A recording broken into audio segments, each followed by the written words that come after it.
The latest, of course, is the arrest of the 21-year-old by the FBI. His name is Jack Teixeira. And that was quickly followed by the arrest announcement by Attorney General Merrick Garland.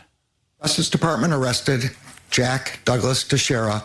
The arrest in North Dayton, Massachusetts, of 21-year-old Air National Guardsman Jack Teixeira. In connection with an investigation into alleged unauthorized removal, retention, and transmission of classified national defense information. Allegedly, he had information on Israel, South Korea, the war in Ukraine, classified documents reportedly ranging from intelligence information on Ukrainian military positions, international support for Ukraine, the state of the war, various sensitive topics like under what conditions might President Putin use nuclear weapons.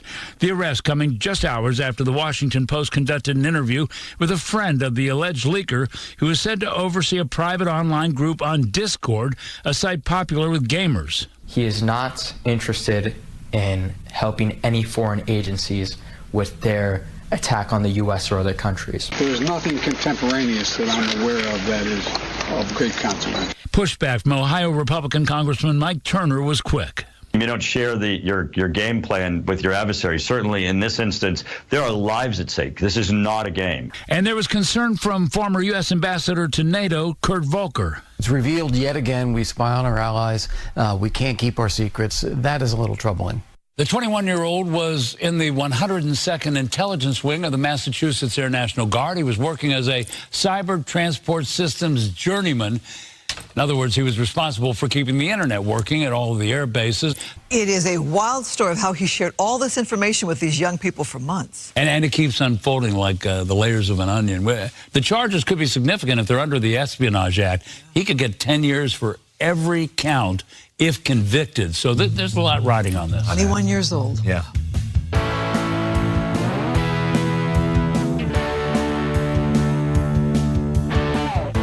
I'm Sarah Kenzier, the author of the bestsellers The View from Flyover Country and Hiding in Plain Sight, and of the book They Knew, How a Culture of Conspiracy Keeps America Complacent. I'm Andrea Chalupa, a journalist and filmmaker, and the writer and producer of the journalistic thriller Mr. Jones, about Stalin's genocide famine in Ukraine, the film the Kremlin doesn't want you to see, so be sure to watch it.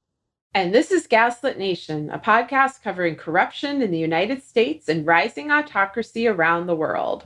We have a book coming out in mid-June. You could pre-order it now. It is a graphic novel called Dictatorship. It's Easier Than You Think, illustrated by a fantastic artist out of Poland who's also a fearless organizer for women's rights in a country that is facing off with a bit of a Trumpian government, to say the least, as we feature in our book, and also doing the most at the same time to help Ukraine and stand up to Russian fascism. So her perspective as an artist, Kasia Babis, that's the illustrator of Dictatorship is Easier Than You Think. Her voice is very strong in this book. She caught the spirit of the show, of what we're trying to say perfectly. This is a very powerful book that is also a timestamp of what it was like fighting for our lives through Gaslit Nation in the final years of the Trump regime during a once-in-a-century pandemic. And we managed to keep our sense of humor miraculously throughout. So this is a special book. We're doing a giveaway every month starting this month. And if you want to be considered for that, make sure you get your name in by subscribing on our Patreon at the Truth Teller level or higher. And as a special thank you, we'll choose one subscriber a month to receive a free copy of Dictatorship, It's Easier Than You Think. And everyone subscribed at the Truth Teller level or higher on Patreon is invited to the next live taping of Gaslit Nation, which is happening Tuesday, May 23rd at 1:30 p.m. Eastern. You will get the details for that by making sure you're subscribed at the Truth Teller level or higher on Patreon. In that special live taping, Sarah and I are going to be taking you behind the scenes of the making of the graphic novel and all that went into it and the sections we really want you to pay attention to. And finally, just a personal announcement. On Monday, April 24 at 7 p.m. Central, I am joining the wonderful community, the Minnesota Alliance of Peacemakers, God bless them all, to do a special discussion of Mr. Jones. Well, I will be sharing specific clips of the film, Mr. Jones, and sharing the behind the scenes story of those clips, the significance of why I selected those clips out of the entire film, and the relevance to today and the historical context to today. So if you want to register for that Mr. Jones discussion, it's happening Monday, April 24 at 7 p.m. Central. Thanks to the Minnesota Alliance of Peacemakers. Look for a link to sign up at the show notes for this week's episode, available as always on the Patreon page for this week's episode or wherever you get your podcasts. All right, and one more announcement. I am going to be at the Los Angeles Festival of Books this weekend. So if you're in LA, please come by. My book, They Knew, is a finalist for an LA Times Book Prize. So I'll be at the award ceremony on Friday night. I'm also speaking on a panel with 3 other writers on Sunday, April 23rd. It's called Conspiracy Incorporated. That's going to be at noon, again, on Sunday, April 23rd. The schedule is online, so go ahead and check that out and reserve your seats, and I hope to see you there. All right, so remember when Donald Trump stole a bunch of highly sensitive classified documents from the U.S. government when he was our grifter and chief president, and he and the unholy alliance of Donald Trump, Ivanka Trump, and Jared Kushner were basically running the country into the ground and grabbing as much cash as they could, as almost like they're in one of those like plastic tanks on a game show with the dollar bills flying up in the air, and they're just like grabbing. Well, as part of that big grab of enriching themselves when they're in power, which included for Ivanka, for example, jumping the line for coveted trademarks out of China, the infamous $2 billion that the Saudi royal family, famously known for being savvy investors, gave slumlord Nepo baby Jared Kushner inexplicably $2 billion after he left the White House for what? It's pretty obvious. So as part of that, that family, Donald Trump, namely, left the White House with our state secrets and just kept them hanging around at Mar-a-Lago, a big viper's den of foreign influence campaigns. And the DOJ has been handling that situation with kid gloves. And who would have thought that just like the cult of Trump, the sensitive document cult has spread as well, with this kid who I'm calling Discord Traitor Bro. You heard his story in the opening clip of this week's episode, who went ahead and used his intel access, his security access, to grab around over 100 sensitive, highly classified documents from the Pentagon and impress his friends on a gamer Discord server, including foreign nationals from Ukraine and Russia who would be super interested in what these top secret documents had to say about Russia's invasion of Ukraine. And this was going on for several months, and it revealed once again that apparently doesn't take much to get top secret access, and you could be essentially an IT worker and get this access. Discord Traitor Bro is a Nepo baby himself, in the sense that his stepfather also worked at this military base, and sort of another member of his family. So he came from this world.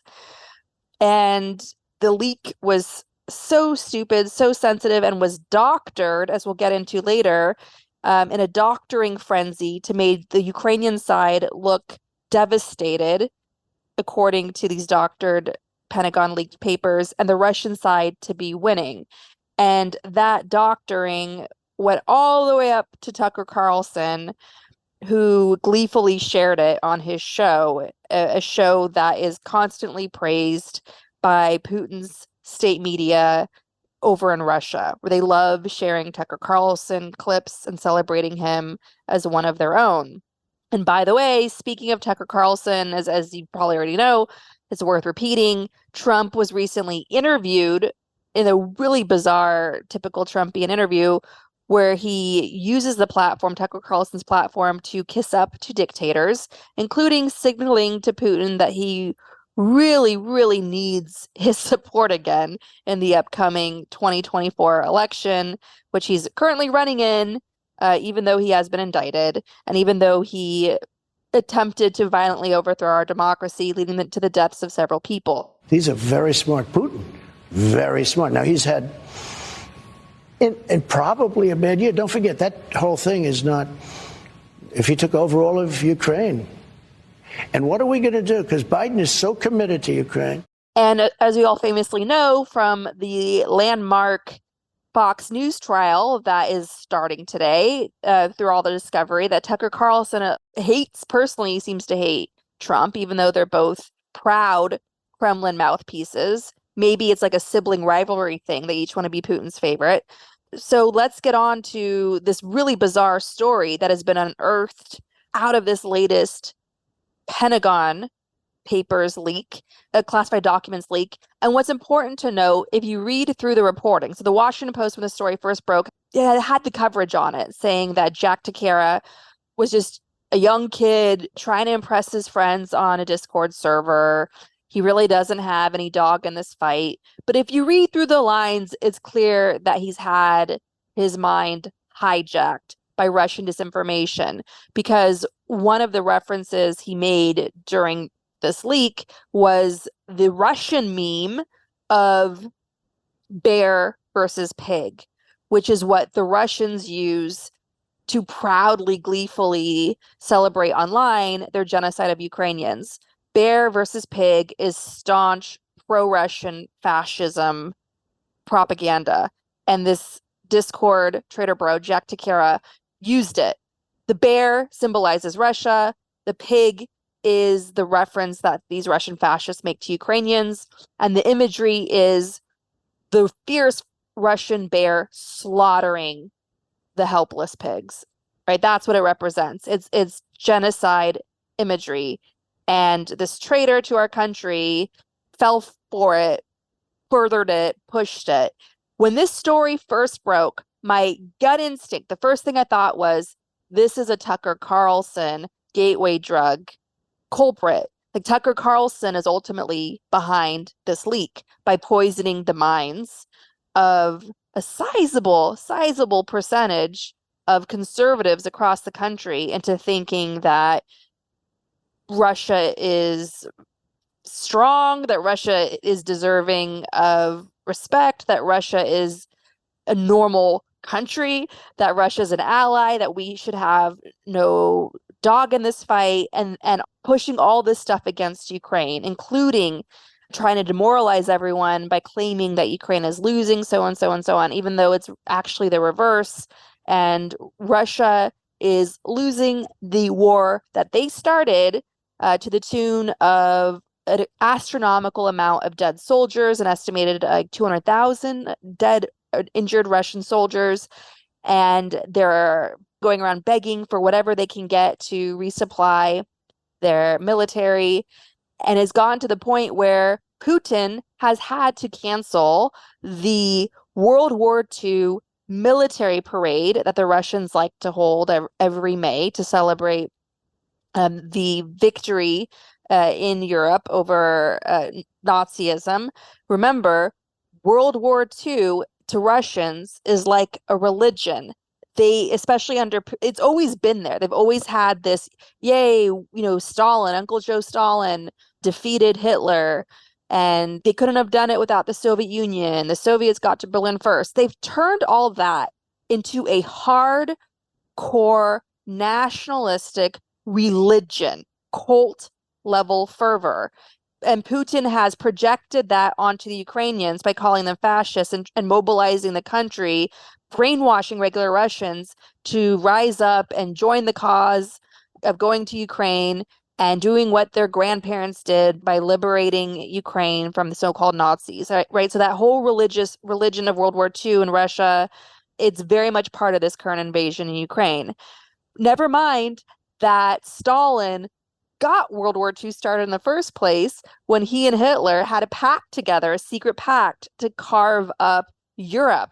And we saw this carry out when the Nazis invaded Poland in September 1939, and the Soviets followed quickly on their heels. And together, the Nazis and Soviets had a military parade in occupied Poland, And that is what set off World War II.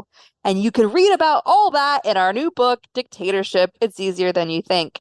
And so this leads us to the fact that Russia is losing the war. Tucker Carlson is wrong. And it's gotten to the point where Putin has had to cancel his beloved World War II victory parade because they don't have the tanks. They don't have the fascist pageantry.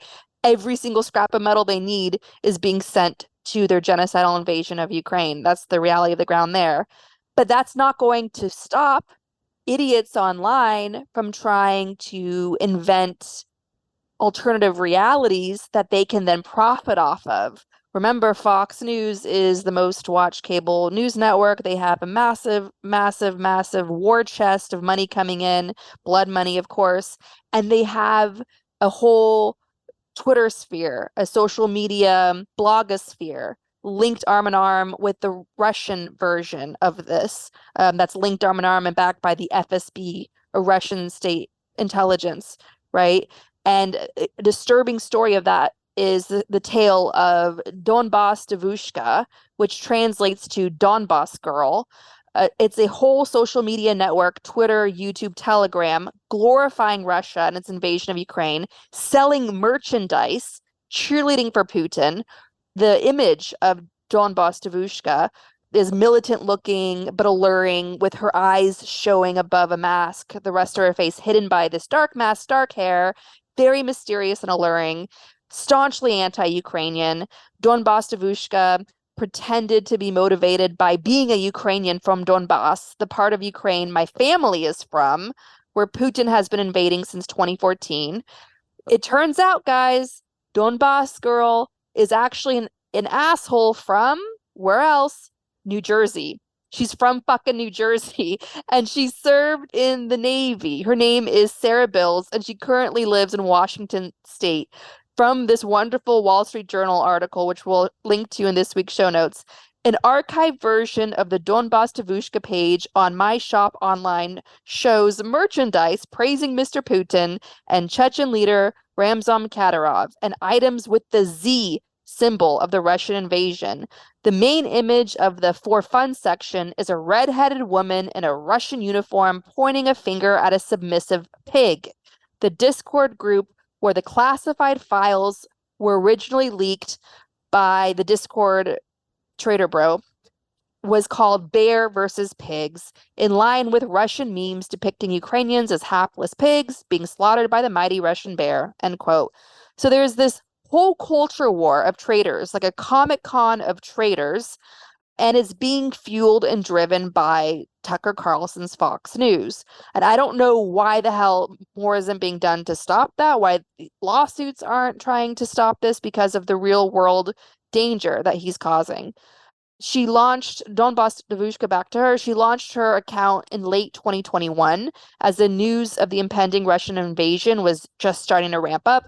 Her following took off when the total invasion launched. She became a darling of the edgelords and other Russian disinformation merchants, as she claimed to be a girl from Luhansk, Ukraine, a city right on the border with Russia.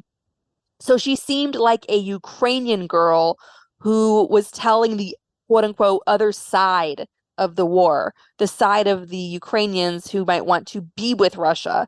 That's how she presented herself and was perceived. But she gave herself away by grifting a little too hard with her cheesy pro-Putin merchandise. So from this Belarusian independent media outlet, Nexta, I'll quote, her Telegram channel publishes more banned Twitter content, including memes, fake images, and ultra-violence, such as cheering the killing of a U.S. volunteer who went to Ukraine, videos of dead Ukrainians, and supporting videos of a Ukrainian prisoner of war being beheaded by Russian mercenaries from the Wagner Group. Okay, this is an American who served in our military, who won several awards from our military, and she's Jersey raised, and she's cheering on an American volunteer being killed, trying to protect Ukraine from a genocide. She's cheering on a prisoner of war, Ukrainian prisoner of war, being beheaded, which is a war crime. And this is just absolute chilling absurdity. So again, from the Belarusian independent news outlet Nexta, quote, Fox News host Tucker Carlson used the fake version of the Pentagon papers, the leaked papers, on Don Bustavushka's Telegram channel to claim that Ukraine had a 7-to-1 troop loss ratio and is, quote, losing the war. The faked versions were spread by pro-Kremlin propagandists, and, quote, Don Bustavushka began supporting the well-known Z Channel being one of the big platforms promoting Putin's invasion. It's pretty much linked to FSB, like Russian intelligence. The original leaker put the documents on his Discourse channel, and Don Bustavushka seized on them. Not only seized on them, but doctored them and spread the doctored documents through her massive Russian disinformation social media empire.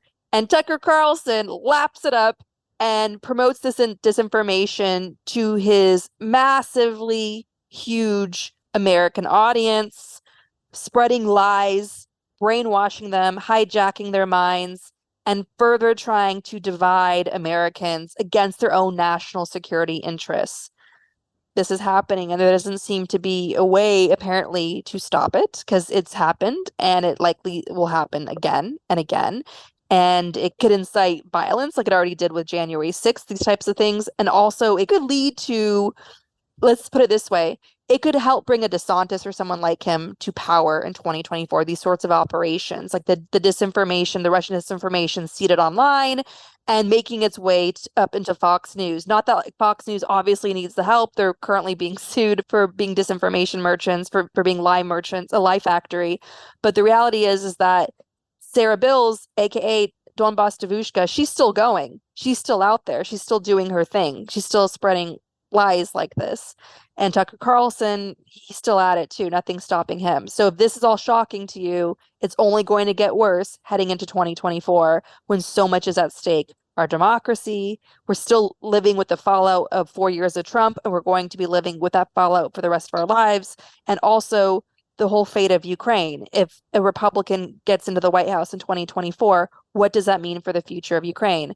Yes, Republican leaders in Congress, many of them are staunchly pro-Ukraine, but the base has them on a tight leash. The base has them captive. It goes without saying you cannot trust a Republican whose party has been hijacked by the fascists to be in power in 2024. And the operation we're describing here is something that is going to try to ensure that we get a fascist in power in 2024.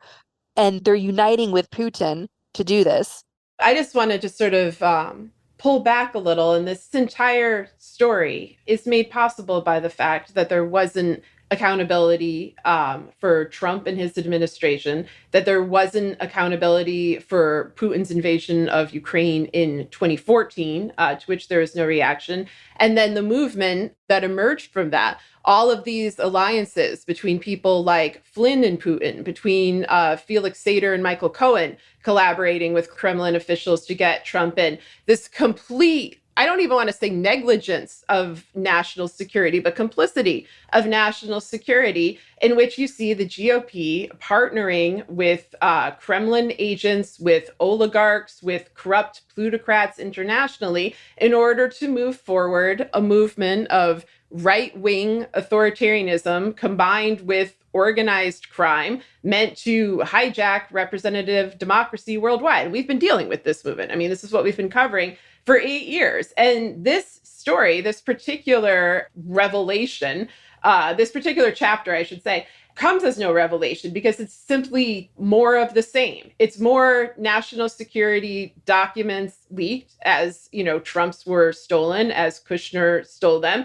It's more officials refusing to do their job and act. It's very reminiscent in many ways of the lead up to January 6th, where people like you and I were saying things like, Trump and his minions are publicly plotting a coup. Here are the coup organizers. It's Roger Stone, Steve Bannon, Michael Flynn, Lynn Wood. Here's some hotel reservations of the insurrectionists. The insurrection's going to happen on January 6th. Like, we all knew this, just as these randos hanging out in a Discord server knew American classified intelligence secrets about Ukraine, because the people that are supposed to put a stop to this, the people who are supposed to protect our country, the FBI, I guess the DOD, DOJ, and so forth, are refusing to. And so, unless there is not just accountability for the failures to stop these acts, but clarity on why so many of these officials are pushing these internal coups along,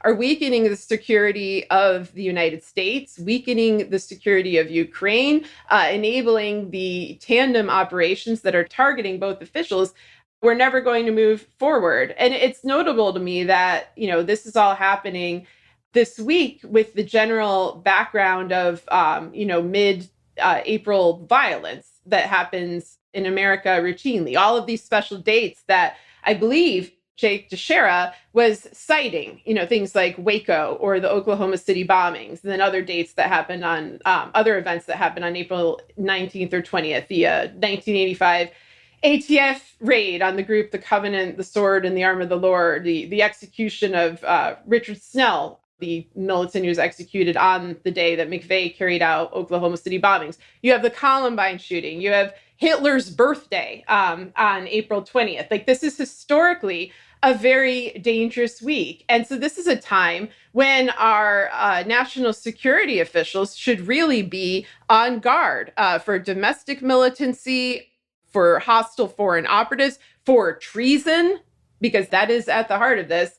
And instead, no, we find about it in this fashion. And as you said, you have Tucker Carlson mainstreaming it, normalizing it. You also have Marjorie Taylor Greene, doing that from the political end, treating it as a reality show, pantomiming it, so that, this portrayal combined with the lack of accountability leaves Americans who are not as well informed on these issues thinking, well, wait, if this were really a big deal, they would have caught them earlier. Or if this is really a big deal, Marjorie Taylor Greene, the seditionist, would not be allowed to be in the House holding her seat. Like, she clearly would have been expelled by now. It's the lack of proper retaliatory action towards seditionists and towards people threatening violence against their own country, I think, that makes people so confused that they begin questioning things. That and the ambiguous boundaries between full-fledged traitors and administrative officials. You could look at people like Michael Flynn or Steve Bannon, who held positions, in Flynn's case, in multiple administrations, and Bannon's, in the Trump White House. Like, they are part of the deep state that they claim to hate. You could look at Eric Prince, a longtime GOP lackey who's also a Wagner operative. It's all connected. There's very little action coming from the agencies that are supposed to enforce accountability. And so it's left to people to just sort of hash this out. And even as you're summarizing it, there's all these little bits and pieces that just slip away, like Kushner, like the Saudis, to people that are so profoundly dangerous. And we've been sounding the alarm on that danger for 8 years. So yeah, this is just the latest chapter in a very dark and apparently endless novel of American decline. I live in Brooklyn, so I'm just going to keep referring to Dawn Bostavushka as the New Jersey asshole. She had on her podcast Scott Ritter, longtime Russian disinformation agent who was convicted of sex crimes involving a minor. Surprise, surprise.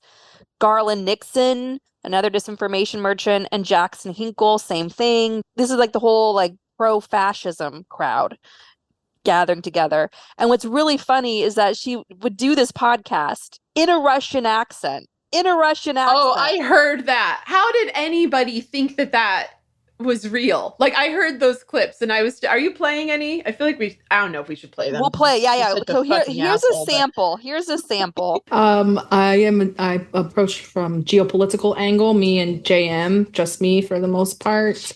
And I think that we're both comfortable with being accused of being Kremlin bots. So we're both political scientists with focus on Eastern Europe, specifically World War II and on. So I'm from Russia. I was born there. And obviously this is of great interest to me.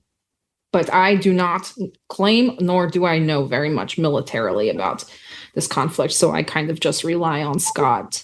I am obviously anti-NATO, but yeah. And so I don't know who in their right mind.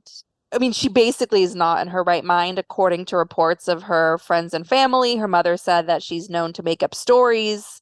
She was dismissed, or she was, whatever the official word is, she left the Navy. She got demoted, I believe. She left with a demotion that was unexplained, but it was probably because she was a giant, treasonous, bad Russian accent imitating freak. She left like November 2022. So that means that for 11 months of last year, as Ukraine was about to be slaughtered, she was grifting hard off of that genocide, claiming to raise money for Wagner, the Kremlin-backed private military firm. Basically, Eric Prince has Blackwater. The Russians have Wagner, named after Hitler's favorite composer. Wagner commits atrocious crimes against humanity in Africa, many African nations, Syria, Ukraine. They are known to kill Russians who try to escape frontline and go to the Ukrainian side with a sledgehammer. There was a Wagner soldier who was just being interviewed, because some of them have come forward, about the war crimes that he committed in Ukraine, including being ordered to clear out entire towns and cities, just go on a killing spree. Anything that moves, shoot it. Empty the town, the city of people. As part of his killing spree, he admits to shooting a 5-year-old girl point blank in the head. Point blank in the head. This is what Wagner does. And this is what Sarah Bills was promoting and profiting off of, and both sidesing, as well as Tucker Carlson, as well as Rupert Murdoch, and that entire far-right blood merchant lie factory machine that is destroying our democracy here at home. And there doesn't seem to be any way to curtail it. Like there doesn't seem to be any mechanism to stop this, even though there should be. And I understand there's issues of free speech. Here you have the Fox News Rupert Murdoch side being able to spew all the lies they want, and the politicians they prop up in the state level are banning our books. So they're allowed to censor, and we can't turn off the disinformation that's harming our national security and hijacking the minds of this Discord Traitor Bro, who, as you mentioned, he's a young kid who has fantasies about what happened in Waco. He has fantasies about Timothy McVeigh and the Oklahoma City bombing, these horrific white nationalist events that happened long before he was born, but he's completely mythologized them. Who is doing the mythologizing? It's the whole Trumpist cult movement that was brought to power, taken out of the darkness and brought out into the mainstream by Rupert Murdoch and Tucker Carlson. That is who mainstreamed all this. So I don't know what kind of form justice could take to try to put this horrific malevolent genie back into the bottle, but it doesn't seem our democracy is set up for that. Because I didn't even bother mentioning, oh, by the way, the DOJ is investigating Sarah Bills to understand her role in this massive Pentagon leaks and the documents that were altered to push Russian disinformation. The DOJ is investigating her. I didn't even bother mentioning that because what are we going to expect to come out of that? They're also supposedly investigating Trump, who's right now doing interviews with Tucker Carlson on TV and running for president. Yeah, and getting ready to reinstall himself in there. This is a very obvious organized plot in which the perpetrators of the plot announce their intentions in advance. When it comes to a time when the other party holds office, they then shift their plot to what they'll call a culture war or a cultural front, which is really just, a twofold attack. One on civil rights, human rights, voting rights, and two on the flow of information. And they have a number of powerful people in play. They have people like Elon Musk able to retool algorithms so that, even if we want to share the truth about things, to get information out in the world, as we have been able to successfully for the last 15 years. We can't, that in turn leads to, the split of, communities onto all these different forums. It leads to people to sort of retreat. And in the midst of this, you have a right-wing apparatus that's not just incredibly successful at winning over white boomers through fear tactics, as they've been doing through Fox News since 9/11, but trying to mold the next generation in a very overt way, with people like Jake Teixeira, with people like Kyle Rittenhouse. They're desensitizing them to violence. They're glamorizing violence. They're constantly saying, we will have your back. Like, we will support you no matter what kind of, heinous, bloodthirsty action you take. If you are taking it on our behalf, we will always be with you. We will get you lawyers. We will get you money. We will get you prestige. We will get you fame. That is what they are dangling in front of,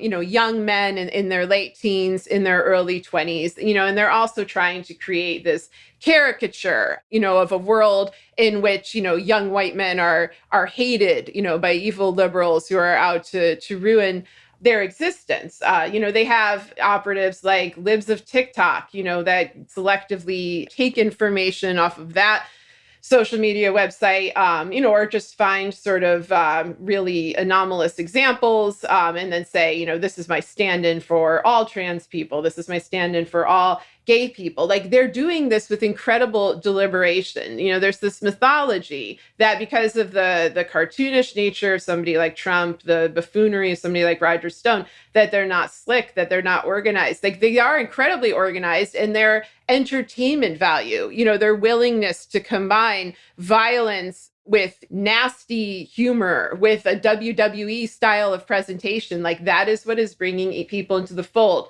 On the other hand, what do we have combating this? Basically nothing. When you get young activists, who are full of passion and empathy and ideas, that is who the Democrats will attack. They will attack those young people. They will get angry at protesters, or they try to co-opt it, or they try to commodify it. When you had that outburst of 2020, where it really seemed, like the majority of Americans had just had enough. And some of this was COVID, but this was the effect of COVID kind of making people introspective, making them think, what do I value in life? What do I value in my country? What do I want it to be? And coming out and standing in support of marginalized and vulnerable communities, and hoping that in the future we will have a better country. And this changed the Biden platform. This changed the platform of many Democrats that were running in that time, because that grassroots movement was so powerful, that they were like, we're going to incorporate these into actual policies, make actual change, not just make it talk. Of course, it was just talk. It ended up being a continuation of a lot of the worst, most violent policies of the Trump administration, whether it's the abuse of migrant children, whether it's climate policies, whether it's, of course, Biden's hideous COVID policy. It's the same. And what it amounts to, this is a soft focus death cult. That's what we get out of the Biden administration and these Vichy Dems versus the, burning apocalyptic death cult of Trump and all of his backers. Either way, these are people who do not value the sanctity of human life. These are people, who leave you wondering if they're going to laugh at your death, laugh at the death of your loved ones, brush it off, view it as unimportant. And when young people are growing up in that environment, I think what they see is, these two sides of power. And they think, well, I'd like to be on the one that will have my back, even if they're evil, even if they're downright demonic in their behavior, which I would ascribe to Trump and Tucker Carlson and people like that. They would rather have that feeling of protection. And so it is extremely important that those who oppose this, who don't want to live in a authoritarian, brutal, hyper-violent society, provide some sort of alternative pathway and means of support, not just for like young white boys, but for everybody, for all young people, and say, yes, you're important, you're valued, you're loved. We will stand up for you. You're not here to save us. There's always that mantra, like Gen Z is here to save us. And like, as a parent of 2 Gen Z kids, like, I can't stand that. Like, I feel like they have gone through so much. They have had to live through COVID. They've had to live to, incredible political chaos. I had my son once ask me, what's the opposite of unprecedented? Like, is precedented a thing? Is that an actual word? Because over and over, every event in his short lifetime, his 12 years of age, has been unprecedented. And I have to explain, no, actually, this hasn't happened before. And no, really nobody in power is doing anything to fix it. Like, you can't put all that on young kids, like adults, especially those who we are paying with our tax money, those who hold positions of power. It is on them to fix things. They can't just, bitch about shit on Twitter like we do. That can't be their equal contribution to the solution of these problems. They have to have a pathway forward, because I do worry about this. I worry very much about the sophistication of these right-wing actors and how they know where to reach, that they know to go to Discord rooms, that they know to look for gamers. And meanwhile, all you get from the other side is this constant fear that, God forbid, somebody criticized Biden online or criticized Merrick Garland online. Let's pay a bunch of propaganda operatives to make sure that doesn't happen again. And the other side is breeding little neo-Nazis like Rolf in The Sound of Music. Kids you might look at and be like, oh yeah, he seems like a good guy. But that's what they want, because they also want to market them. They want to market, these sweet-faced boys who they are turning into terrorists. And Marjorie Taylor Greene is like extremely upfront about that, even in her characterization. She writes like that Jake Teixeira is white, male, Christian, and anti-war, which makes him an enemy to the Biden regime.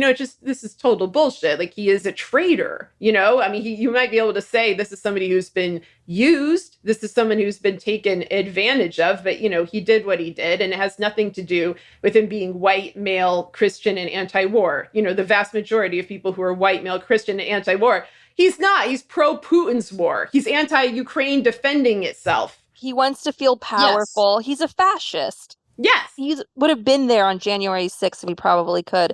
And I want to say to the Marjorie Taylor Greenes, the QAnon lady, and who do you think right now is trafficking children? The number one kidnapper in the world right now is Putin.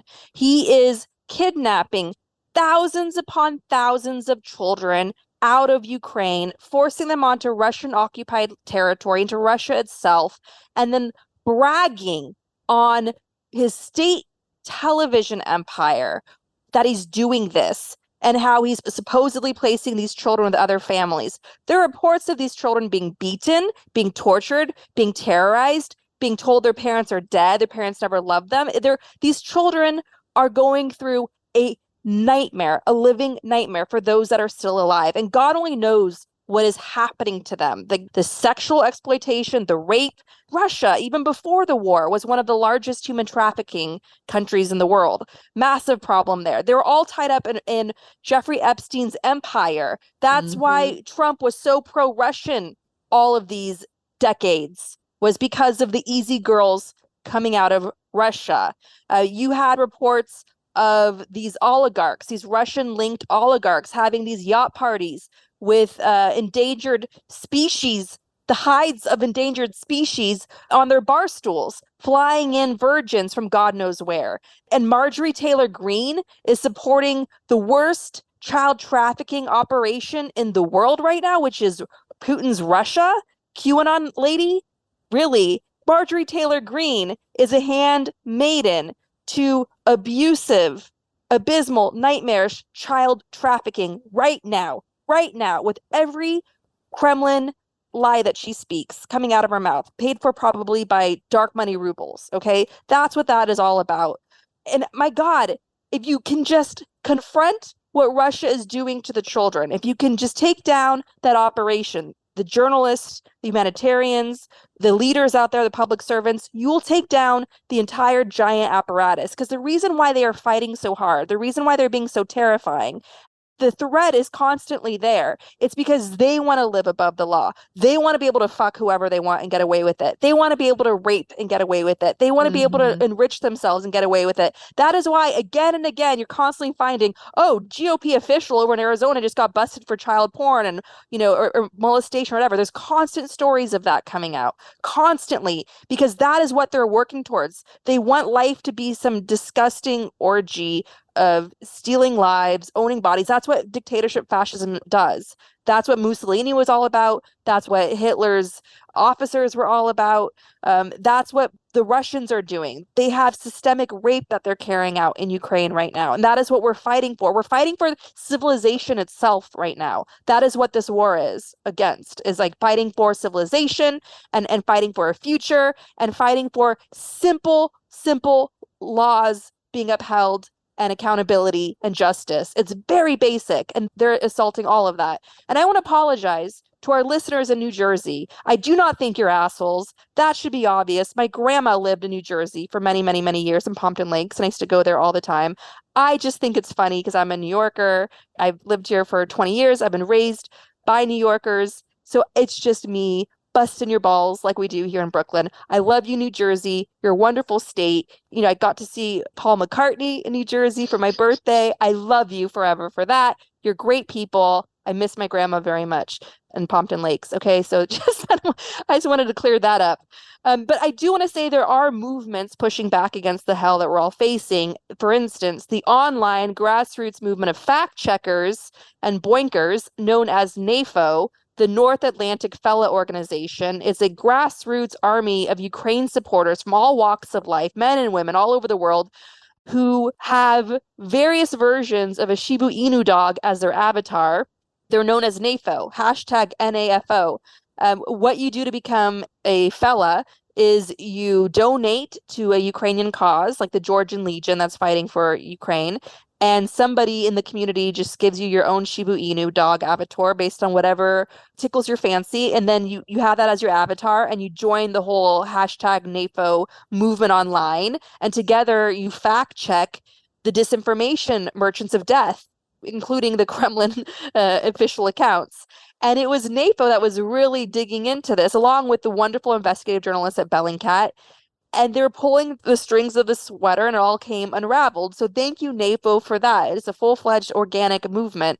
Now, where does this all lead us? Well, recent surveys have been very promising about Americans' resolve to confront this global fight for freedom, for civilization itself. According to a recent Newsweek survey, the majority of Americans, 55%, support Ukraine joining NATO. That's good, because that's the only way we ensure no more invasions of Ukraine happen.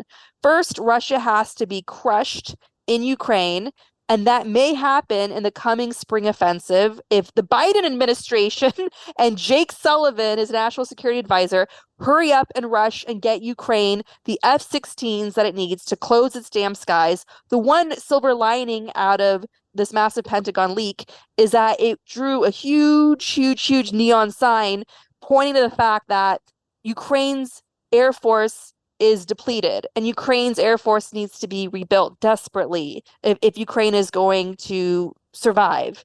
And so you have seen more MiG fighters and so on being sent to Ukraine in recent days. Thank God. More need to get over there, more planes, and long-range missiles. As I went off on this in the last episode, it should be very obvious why Ukraine needs long-range missiles. We've seen them use the longer-range missiles that they have to great effect to destroy ammunition depots and to weaken Russian logistics, so Russians have a harder time in slaughtering civilians in Ukraine.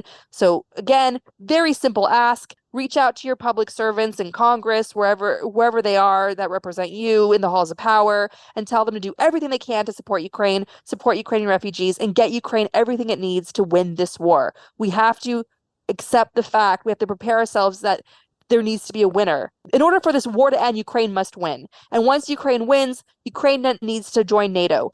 The Russians do not want to fight NATO. You see how badly they're doing against Ukraine alone. Oh, and one thing this Pentagon leak did was it's and Tucker Carlson, of course, fanned the flames of, they claimed that there's U.S. forces on the ground in Ukraine. Yeah, dummies. It's the same U.S. forces who are stationed there to protect our embassy and other just like standard run-of-the-mill stuff. And Tucker Carlson is building this up as though, oh my God, we've got boots on the ground. We've got a shadow army there. Bullshit. Bullshit. And that's so dangerous because that puts a target on the head of the men and women who are doing the run-of-the-mill work of protecting our interests abroad, our embassies and consulates and so on. So it's just the level of incitement to violence that they're allowed to get away with. I will never get used to it. It's increasingly appalling. So back to more good news. Americans are strongly in support of Ukraine, including supporting getting Ukraine whatever it needs to take back its territory, even if this means prolonging the war. So all wonderful. More bad news for Putin. Italy, who was seen as sort of a weaker link in the European alliance because of how economically tied it was to Russia, Italy has kicked its dependence on Russian gas. Italy used to be one of the biggest customers of Russian gas, which again was seen as a danger to European unity at the start of the total war. Since then, Italy's prime minister has been staunchly pro-Ukraine, even going off on the Kremlin shills to their faces. There's a beautiful video of the Prime Minister of Italy, Giorgia Meloni, the Prime Minister of Italy, Meloni, going off on Kremlin shills in the Italian parliament. We will play a little bit of that just so you can get a bit of that excitement and you can just imagine the hand gestures for yourself. Altrimenti quello che si sta facendo è la propaganda sulla pelle di una nazione sovrana, di un popolo libero e del diritto internazionale, e questo è irresponsabile. Grazie. And that leads us to a personal note. I had a rare night out with my husband, which I do since we've had kids, every 10 years. But so we went and saw Tosca. The reason why we saw Tosca at the Met is because my husband's father is on Wikipedia for leading a student uprising in 1956 Romania in solidarity with the Hungarian uprising next door. He had heard over pirate radio of the Hungarian uprising, of the college students taking over the radio towers, and he wanted to recreate that in communist Romania. And so he and his friends got together organizing a whispering campaign, and they're going to march on the school. He even broke up with his girlfriend for her own protection. And the night before launching this big uprising, he was laying in his dorm room listening to Puccini's Tosca, the story of a woman who gives her life for a freedom fighter.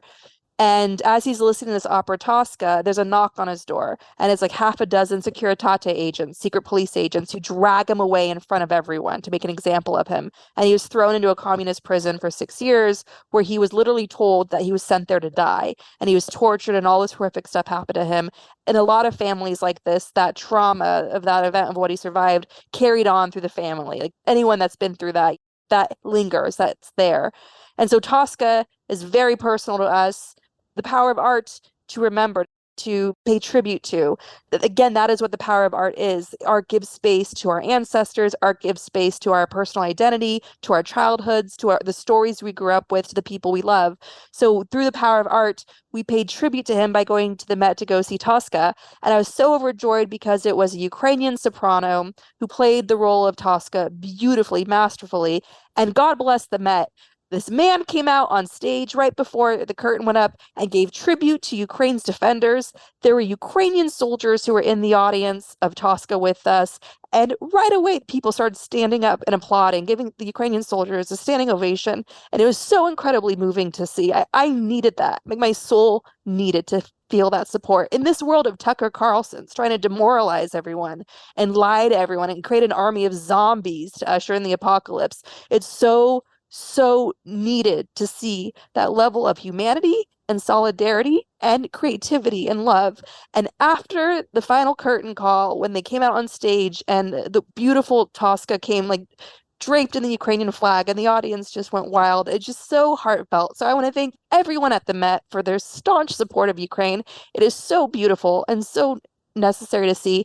And I want to thank all the artists out there fighting for breathing room, fighting for a space for all of our minds to heal and to unite and come together and be reminded that we're so much stronger than the fascists trying to rip us apart. One of the ugliest and most embarrassing moments in the history of journalism, Fox issued a statement saying, quote, "We are pleased to have reached a settlement of our dispute with Dominion voting systems. We acknowledge the court's rulings finding certain claims about Dominion to be false. The settlement reflects, I'm sorry, this is going to be difficult to say with a straight face. This settlement reflects Fox's continued commitment to the highest journalistic standards. We are hopeful that our decision to resolve the dispute with Dominion amicably instead of the acrimony of a divisive trial allows the country to move forward from these issues. Unquote.